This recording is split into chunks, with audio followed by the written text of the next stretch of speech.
Kabar anak-anak, Assalamualaikum warahmatullahi wabarakatuh. Semoga kalian selalu dalam keadaan sehat ya. Sudah 2 minggu lebih kalian belajar dari rumah. Bagaimana rasanya? Tentunya sudah mulai bosan ya.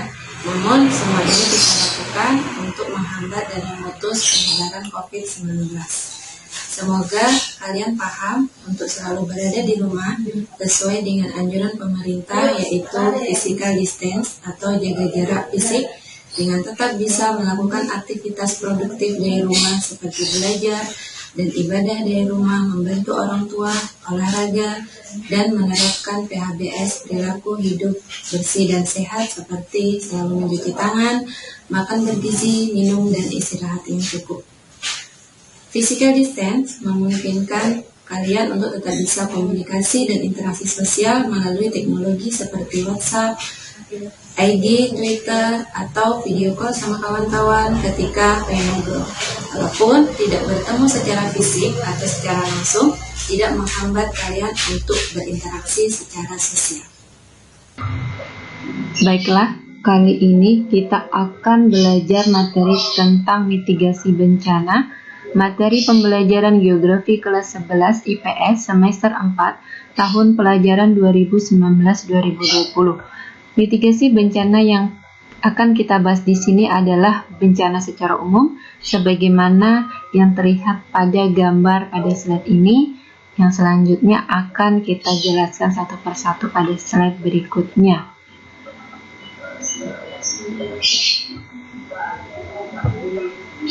Mitigasi bencana merupakan bagian dari kompetensi dasar 3.7, yaitu menganalisis jenis dan penanggulangan bencana alam melalui edukasi, kearifan lokal, dan pemanfaatan teknologi modern. Bencana alam di sini kenapa hanya bencana alam? Karena untuk mempelajari bencana alam kita harus tahu bencana secara umum terlebih dahulu. Apalagi pada saat ini kita sedang dilanda pandemi COVID-19 yang merupakan salah satu contoh bencana non-alam. Adapun tujuan dari pembelajaran kali ini yaitu melalui kegiatan pembelajaran model problem based learning, peserta didik diharapkan dapat menganalisis jenis dan penanggulangan bencana alam melalui edukasi, kearifan lokal, dan pemanfaatan teknologi modern. Melalui edukasi, untuk memahami materi ini kalian bisa peroleh melalui penjelasan dari guru Mapes sebagaimana yang kalian saksikan saat ini. Kemudian dari buku acuan yang direkomendasikan oleh guru Mapel dan sekolah, buku paket kalian, dan buku LKS. Kemudian kearifan lokal, dalam memahami materi pembelajaran ini kalian juga bisa memanfaatkan sumber daya yang ada di lingkungan sekitar kalian. Misalnya pada saat kita menghadapi COVID-19 ini, kalian bisa memanfaatkan sumber daya di lingkungan sekitar kalian untuk membuat hand sanitizer. Kemudian pemanfaatan teknologi modern dengan menggunakan YouTube, Instagram, atau media informasi yang lain yang mendukung kalian dalam memahami pembelajaran pada kali ini. Selanjutnya,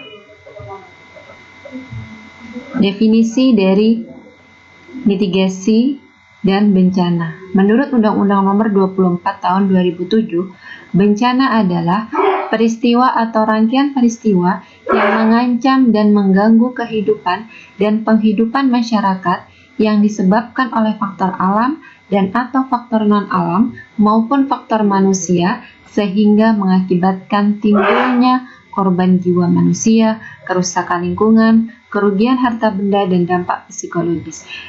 Coba lihat di sini, bencana tidak hanya disebabkan oleh faktor alam, tapi juga oleh faktor non-alam dan faktor manusia. Itu kenapa kalian perlu mempelajari bencana secara keseluruhan. Jadi, bencana alam itu adalah salah satu jenis dari bencana. Adapun definisi mitigasi menurut Undang-Undang Nomor 24 Tahun 2007, adalah serangkaian upaya untuk mengurangi risiko bencana, baik melalui pembangunan fisik maupun penyadaran dan peningkatan kemampuan menghadapi ancaman bencana. Misalnya, ada suatu wilayah rentan terhadap bencana gempa, maka perlu adanya rencana tata ruang dengan mendirikan gedung-gedung tahan bencana. Itu mitigasi dengan pembangunan fisik, sedangkan penyadaran dan peningkatan kemampuan ini berkaitan bagaimana pengetahuan atau kesiapan masyarakat dalam menghadapi bencana. Nah, pada saat ini kalian belajar tentang bencana, itu adalah salah satu mitigasi untuk meningkatkan kemampuan kalian dalam menghadapi ancaman bencana. Karena untuk bisa menghadapi bencana, kalian harus mengenal dulu bencana itu apa. Misalnya, saat ini kita sedang menghadapi virus COVID-19, maka kalian perlu mengenali dulu virus COVID-19 itu apa, seperti apa, bagaimana bisa menularkan penyakit dari manusia satu ke manusia yang lainnya. Sehingga ketika kita tahu karakteristik bencananya, kita tahu karakteristik virusnya, kita tahu bagaimana cara mencegah atau hindari supaya tidak terinfeksi dari virus tersebut. Berikutnya,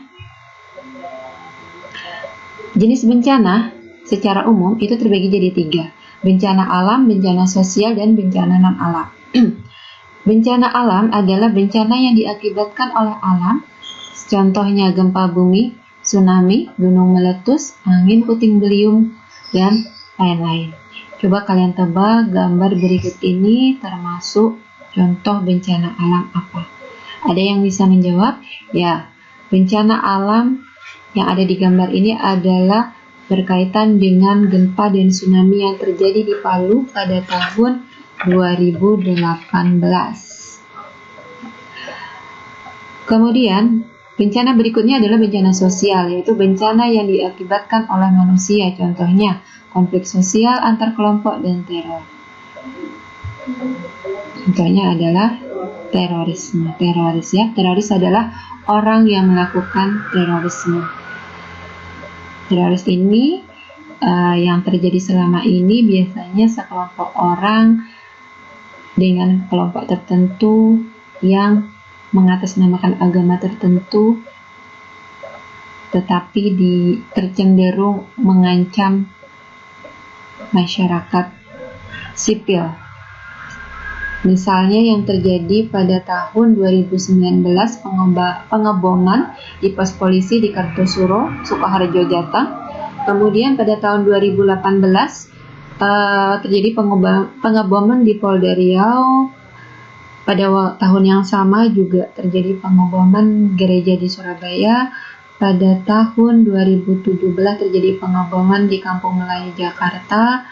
Dan pada tahun 2005 juga terjadi pengeboman di Bali. Berikutnya adalah bencana non-alam, yaitu bencana yang diakibatkan oleh non-alam, contohnya gagal teknologi, gagal modernisasi, epidemi, dan wabah penyakit. Tentunya kalian tahu dengan gambar ini, ya. Yang sedang kita hadapi saat ini yaitu COVID-19, itu termasuk bencana non-alam. Dia termasuk pandemi karena sudah menyebar ke berbagai negara, hampir 200 lebih, termasuk negara kita, negara Indonesia, karena penyebarannya dan penularannya sangat masif melalui manusia satu dengan manusia lain, kemudian melalui barang-barang yang pernah disentuh oleh manusia yang terinfeksi COVID ini juga apabila disentuh oleh manusia yang sehat juga akan terinfeksi. Berikutnya,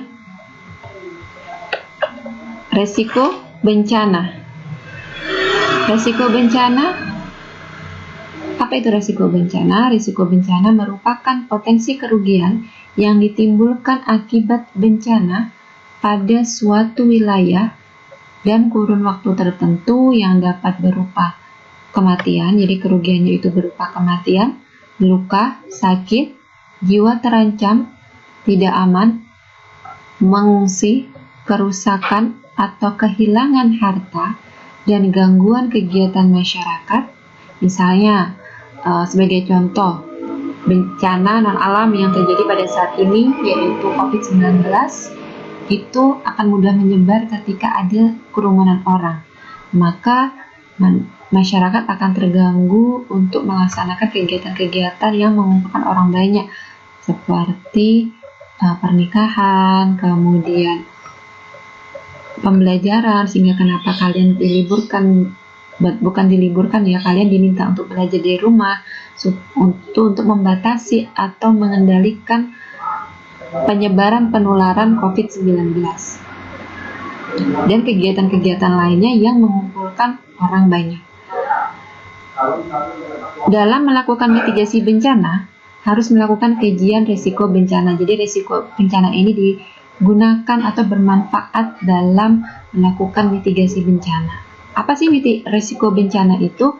Risiko bencana ini ada 3 faktor di dalamnya. Ada H, hazard atau bahaya.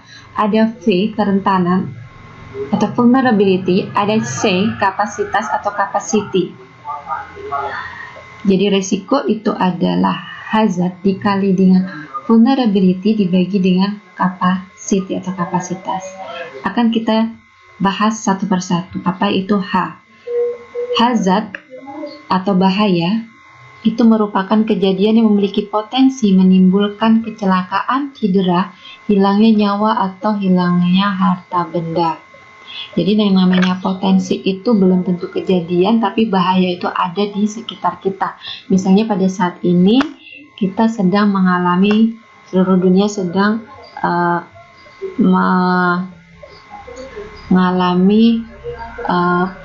menghadapi virus COVID-19. Itu bahaya. Tapi ketika kapasitas kita, badan kita sehat, walaupun misalnya di lingkungan sekitar kita ada orang-orang yang terinfeksi, maka kita tetap sehat. Namun virus ini, walaupun kita sehat, ketika sudah terinfeksi di dalam tubuh kita, kita tetap bisa menularkan kepada orang lain, dan yang imunnya atau daya tahan tubuhnya rendah itu bisa terkena sakit. Contoh dari bahaya atau hazard bencana, kalau tadi yang Ibu jelaskan adalah virus corona tadi berkaitan dengan contoh bahaya dari bencana non-alam. Contoh bahaya dari bencana alam misalnya Gunung Merapi, maka bahayanya itu adalah gunung. Ketika gunung itu tidak meletus, maka gunung tersebut tidak mengancam bagi masyarakat sekitar. Karena tanda dari risiko adalah adanya kematian, luka sakit, ya, jiwa terancam, dan yang lainnya. Atau misalnya ketika suatu wilayah itu rentan terhadap gempa, maka bahayanya adalah wilayah tersebut terdapat patahan lempeng. Tapi ketika wilayah tersebut tidak terjadi gempa, maka masyarakat di sekitar tersebut itu aman. Itu bahaya. Begitu juga dengan bencana sosial. Misalnya di sekitar kita ada masyarakat yang diindikasikan memiliki paham teroris, tapi ketika kita tidak terpengaruh dengan paham tersebut, maka kita tidak akan terpengaruh. Itu ya, contoh dari bahaya. Selanjutnya, V atau vulnerability atau kerentanan, yaitu rangkaian kondisi yang menentukan apakah bahaya alam atau buatan yang terjadi akan dapat menimbulkan bencana, disaster atau tidak. Nah, kerentanan ini sebagai contoh, gambar yang Ibu tampilkan di slide ini hanya sebagai contoh saja, salah satu contoh. Misalnya kerentanan untuk bahaya virus corona, itu orang yang rentan terinfeksi pada gambar ini yaitu pada kerumunan orang, misalnya pada alat transportasi umum, maka virus corona ini akan mudah menular, sehingga orang-orang yang dekat dengan atau berada pada kerumunan itu rentan terinfeksi COVID-19. Atau yang rentan lagi, orang tua yang memiliki penyakit bawaan, jantung, pernafasan akut, atau perokok itu juga mudah terinfeksi virus corona. Contoh bencana, kalau tadi adalah bencana non-alam, contoh misalnya bencana alam, misalnya bencana gempa, maka yang rentan adalah kelompok usia tua dan kelompok anak kecil.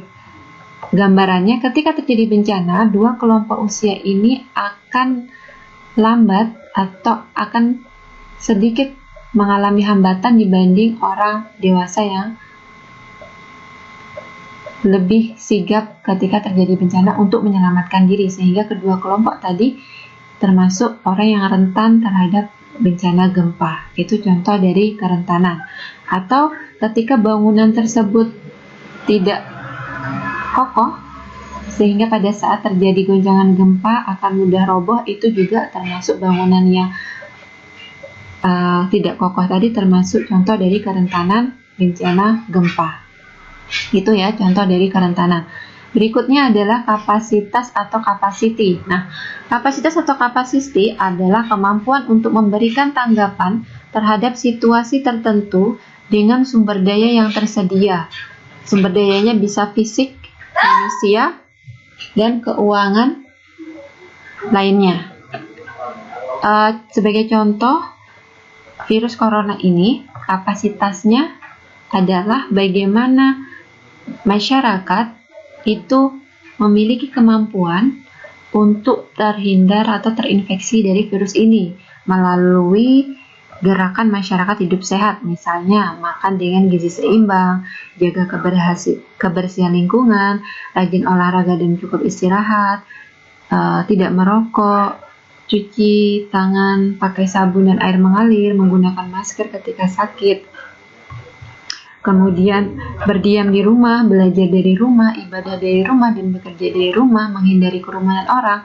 Itu termasuk kapasitas supaya masyarakat itu tidak terinfeksi virus corona atau memiliki potensi yang kecil untuk terinfeksi dari virus corona. Itu contoh kapasitas risiko terkait dengan virus corona yang termasuk bencana non-alam. Contoh dari bencana alam, kapasitas terkait dengan bencana alam, misalnya gempa bumi. Maka ketika tahu suatu wilayah itu rentan terhadap gempa, dari pemerintah memberikan sosialisasi apa yang harus dilakukan oleh warga, apa yang harus dipersiapkan oleh warga sebelum terjadi gempa, saat terjadi gempa, dan sudah terjadi gempa. Misalnya ada sosialisasi simulasi mitigasi gempa pada saat terjadi gempa, kemudian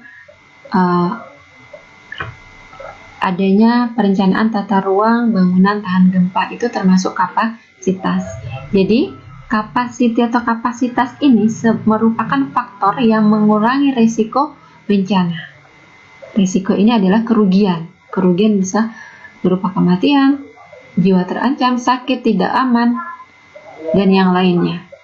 Sedangkan bahaya atau hazard dan kerentanan itu adalah faktor yang meningkatkan risiko bencana.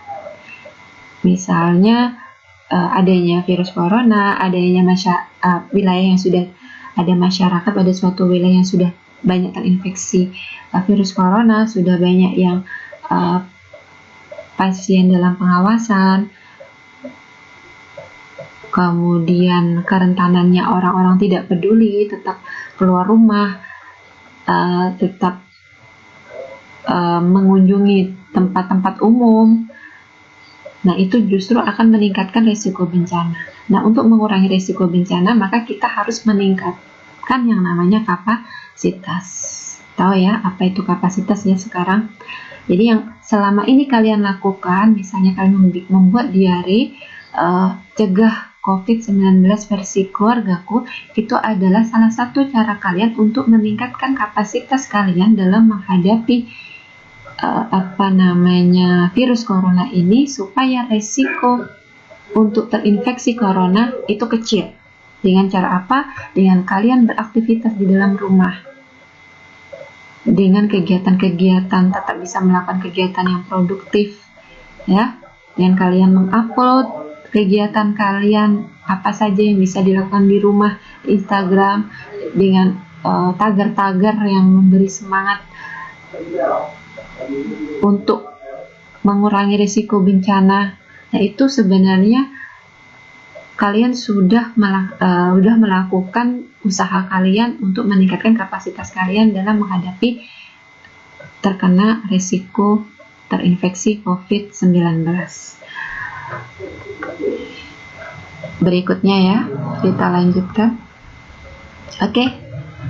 Kesimpulan dari yang sudah kita pelajari tadi adalah peserta didik dapat memahami dan menganalisis bagaimana memperkecil risiko suatu bencana. Bencana ini bisa bencana alam, sosial maupun non-alam yang saat ini kita hadapi, yaitu pandemi wabah penyakit COVID-19, yaitu dengan meningkatkan faktor kapasitas melalui edukasi, kearifan lokal, dan pemanfaatan teknologi modern. Edukasi apa? Edukasi dengan kalian sering menyaksikan informasi terkait dengan bagaimana pencegahan supaya tidak terinfeksi COVID-19 melalui televisi, melalui media pembelajaran YouTube seperti yang kalian saksikan saat ini, atau melalui buku-buku yang berkaitan melalui media sosial online, misalnya Kompas Online, BBC Online, atau melalui WHO yang online. Itu bisa meningkatkan kapasitas kalian untuk tidak terinfeksi dari virus corona. Sedangkan kearifan lokal, misalnya kalian membuat hand sanitizer menggunakan bahan-bahan yang ada di lingkungan sekitar kalian, misalnya yang ditugaskan oleh salah satu guru kalian, misalnya membuat hand sanitizer dari daun sirih atau dari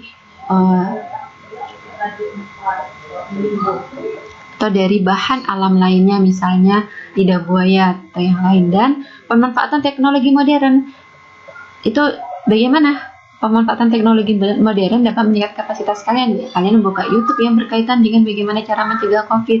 Kalian berani atau tidak malu berkampanye. Kampanye kalian bagaimana? Kalian bikin diare, membuat tagar-tagar tertentu untuk mencegah terinfeksi COVID-19 yang sudah kalian lakukan melalui diare kalian. Itu harapannya ketika ada kawan kalian yang melihat Instagram kalian berkonten itu, diharapkan mereka juga tidak malu untuk berada di dalam rumah, tidak nongkrong dengan kawannya, karena itu akan meningkatkan terinfeksi COVID-19.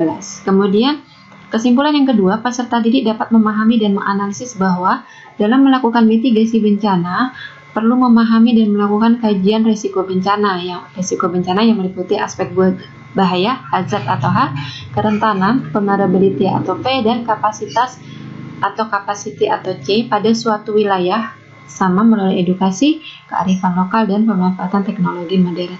Jadi yang perlu ditingkatkan dalam mengurangi risiko bencana, ya, dalam mengurangi risiko bencana ini adalah kapasitas kalian. Misalnya PHBS, kalian berada di rumah, menjaga jarak, kalau terpaksa keluar memakai masker. Itu adalah bagaimana cara kalian, upaya-upaya dalam meningkatkan kapasitas kalian dari terinfeksi virus corona 2019. Baiklah, apabila kalian ada pertanyaan, bisa komentar di kolom komentar ya. Untuk tugas selanjutnya,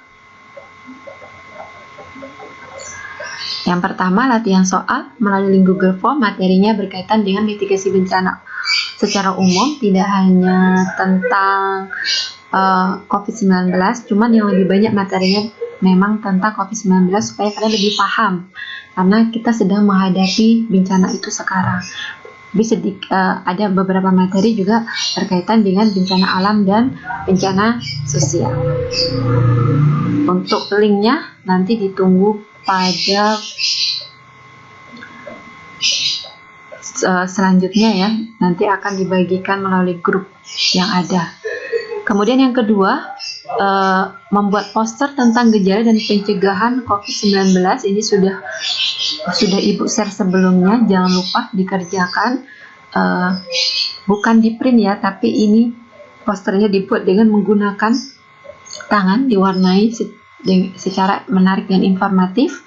Kalau kalian mengambil sumber, misalnya dari Kemenkes, dari Badan Nasional Penanggulangan Bencana (BNPB), atau dari WHO, atau dari sumber-sumber lain, maka kalian harus menuliskan sumbernya pada poster kalian, karena kalian hanya menyalin.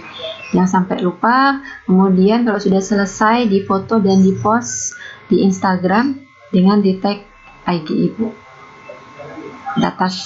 Batasnya seperti yang sudah Ibu kasih tahu sebelumnya ya. 2 minggu dimulai dari Kamis kemarin. Dilihat lagi, dicek lagi perintahnya. Baiklah, terima kasih. Demikian dari pembelajaran dari Ibu. Semoga bermanfaat. Selamat belajar dari rumah, bekerja dari rumah, ibadah di rumah. Kita bersama melawan COVID-19 dan stay at home.